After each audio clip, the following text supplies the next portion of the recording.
Okay, we've talked now about two pieces of evidence from cosmology and two pieces of evidence from biology. And now we're going to move toward two pieces of what I call mental evidence, where again, we're trying to explain this evidence. We don't have two options. Either we stay inside the room of the natural universe, space, time, matter, physics, and chemistry, or we jump outside the natural realm for the better explanation if there is one.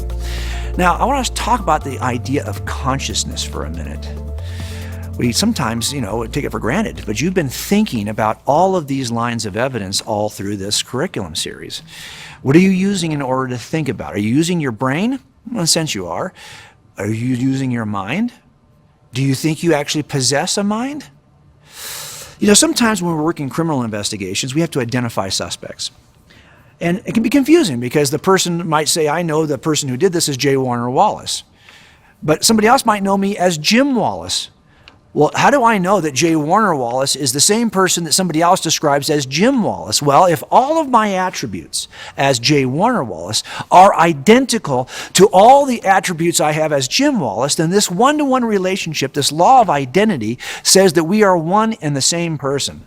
Jim Wallace is, in fact, identical to J. Warner Wallace, at least this Jim Wallace. Okay, this law of identity is helpful because when we start to think about consciousness, we have to ask the question, are we entirely physical beings? Are we using our brain right now to think about this, or are you using your mind to? We seem to have this sense, this experience of consciousness. But how do we explain that experience if atheism is true, and all we can use to explain our consciousness is space, time, matter, physics, and chemistry? Look, the brain is easier to explain, right? It's physical. If we are in a physical universe, then physical things like brains make sense. But non-material things that, say, Christians often think exist, like angels and demons and souls and minds, these are not easy to explain in a physical universe. This is why philosophers typically call this the problem of mind. Well, how do we explain mind? Do we actually have minds? Some are inclined to say, well, no, we're in a physical universe governed by physical laws, so all we really have is a brain, and everything you think you're experiencing as a mind is simply an artifact of your physical brain. But I'm here to tell you, I think there is good evidence to indicate that your mind is something different than your brain, and we're going to use the law of identity to do it. Here's what I mean. If every aspect of brain is identical to every aspect of mind, then we can just say there are no minds. It's just we're experiencing our brain activity. But if there are different properties to mind than there are to brain, then we'd have to at least concede that there are two different things. There are certain things that are true about brains and certain things that are true about mind. Let me offer you several lines of evidence to help you see that these are, in fact, two different things. The first is a very simple one. It's the distinction between public and private. Your brain is entirely public, but your thoughts, your mind is entirely private. So I could, for example, take off your skull cap and have to run an experiment where I am looking at your physical brain. I could see your physical brain. It's publicly available to me. But your mind is not publicly available to me. It's privately held by you.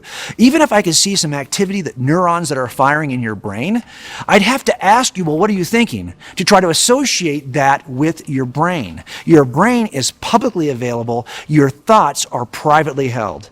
And this difference between public and private demonstrates at the very first level that we are talking about two different things here, brain and mind.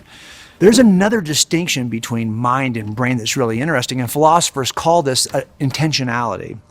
What it means is basically this. Our mental states are always about something. We worry about our job. We think about what we're going to eat for lunch. They are not what we would say self-existent. Well, the lunch is self-existent. Some things, material things, they just exist. They are self-existent.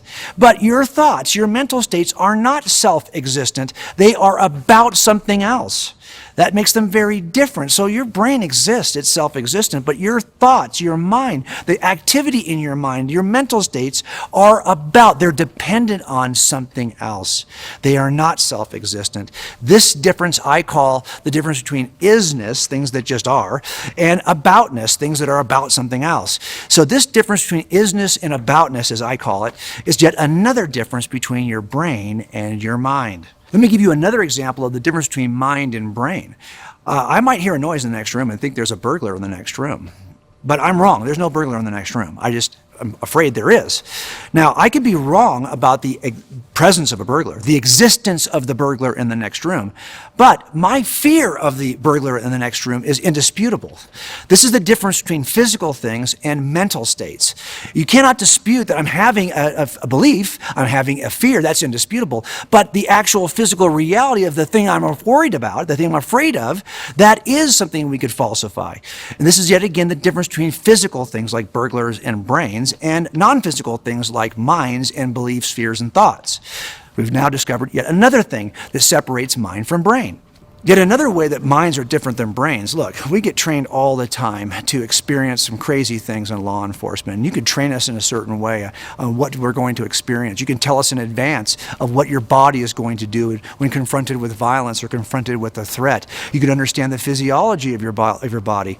But until you've experienced it firsthand, you could think you know everything there is to know, but you haven't experienced it and you don't yet know what your reactions are going to be, how you're going to perceive things differently. In other words, there are a set of things that can be known impersonally and objectively because we can examine the physical nature of these things. But your experiences, your reactions, we cannot do. We cannot know those things. Those are subjective. Those are the things that you experience personally. And this difference between objective, impersonal, physical realities and the personal reactions we have subjectively is yet another distinction between physicality, brains, and non-physicality, minds. And let me give you one more that seems pretty obvious. I could actually remove my brain and measure it in some way. I could put it on a scale, measure its weight. I could measure its width. I could measure its length. I could measure its mass. But you cannot measure the mass of your thoughts. You cannot measure the length of your thoughts or the weight of your thoughts. There are differences between mental states and physical states. And one is immeasurable and one is measurable. Yet another difference, let's put it in diagram form. Take a look at this diagram. This diagram shows you 5 lines of evidence that distinguish mind from brain. We have good reasons to believe that your brain is not the same as your mind. Now, why is that important? Well, think about it. If we're staying inside the realm of the universe to explain what we experience in our thought life, well, brains are easy to explain because they could be part of a process, a physical process governed by physical laws that could produce a physical brain. But minds are entirely immaterial. How do we get mind, something immaterial? What evolutionary process can deal with matter, and suddenly something immaterial emerges? How does that happen? This is why we call it the problem of mind. Now, don't get me wrong. There are a lot of people who have tried to describe this from inside the room. And what they typically do is, in many cases, is try to redefine what we mean by mind, change the definition to make it a little easier, or they'll offer an explanation that really is not supported by any evidence. They'll say that maybe the minds emerge through some physical process, but we have no actual evidence that that is the case. I will be talking about some of these in your participants guide, so take a look. I'll go through some of the explanations that people offer from within the room, but I want to feature one and highlight it here. And that is this something called behaviorism. If we could redefine our thoughts, our mental states, as simply behaviors, so to say that I'm sad, and then you see me frowning, what you're really describing is the behavior of frowning. So the sad thing, this word you're using to describe frowning is simply a description of a physical behavior. Well, that makes it easier to explain from inside the room, right? Because it's just a physical behavior described by physical laws are governing a physical universe. Now, there's a problem with behaviorism, though, because think about it. There are times when I'm sad, but I don't express it.